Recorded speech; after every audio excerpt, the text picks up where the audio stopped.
জানি তোমাদের কষ্টের পরিমাণ কেমন। শুরু থেকে এই বিশ্ববিদ্যালয়ের আমি প্রোভাইড একাডেমিক থাকার কারণে এর সাথে আমরা জড়িত ছিলাম। তোমরা মাঠে ছিল বলেই আমরা কিছু জায়গা পেয়েছি, এটাও ঠিক। আর তোমরা যে ধৈর্যের বাঁধ ভেঙে গেছে এ বিষয়ে আমিও একমত। আমাদের ডাক্তারদের সকল আন্দোলন, সকল দাবি অনেক কষ্ট করে উদ্ধার করতে হয়। আজকে তোমাদের এখানে এসে আমার মনে হচ্ছে যে এরশাদ বিরোধী আন্দোলনে ডাক্তাররাই সর্বোচ্চ ভূমিকা রেখেছিল। রাজপথে আন্দোলন করতে গিয়ে আমাকেও আর্মিরা ধরে নিয়ে গেছিল। এরকম সময় এই ডিসেম্বর নভেম্বরের দিকে ভূমিকা ছিল। অতএব আন্দোলন ছাড়া ফল হয় না, এটার সাথে আমরা একমত।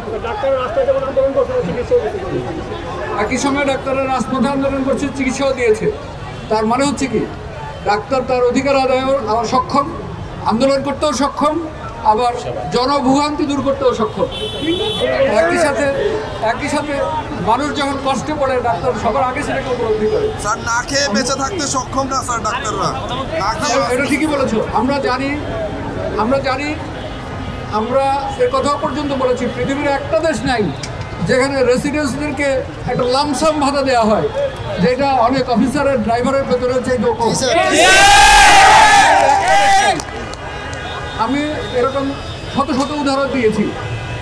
এমনকি আমাদের দেশে দেখেন, বেসরকারি এমপিও ভিত্তিক স্কুলের শিক্ষকদেরকেও, বেসরকারি প্রতিষ্ঠান, বেসরকারি শিক্ষক, তাদেরও ভাতা দেওয়া হয়।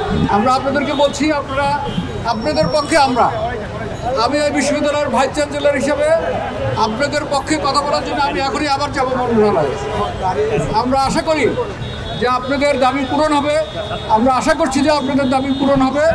এটার জন্য আজকে সকালেও আপনারা বুঝেছেন, আমরা আজকে আবার যাব আপনাদের পক্ষে কথা বলার জন্য।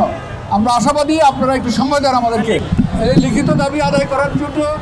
সেটার জন্যই তো যাচ্ছি আমরা। একটু সময় দেন আপনারা, যেটা অফিসিয়াল প্রসিডিউর, সেটার জন্য একটু সময় দেন। আমরা কথা বলছি, একটু আগে কথা বলছি, আবার যাব। আমরা আশাবাদী যে আপনাদের দাবি আদায় হবে।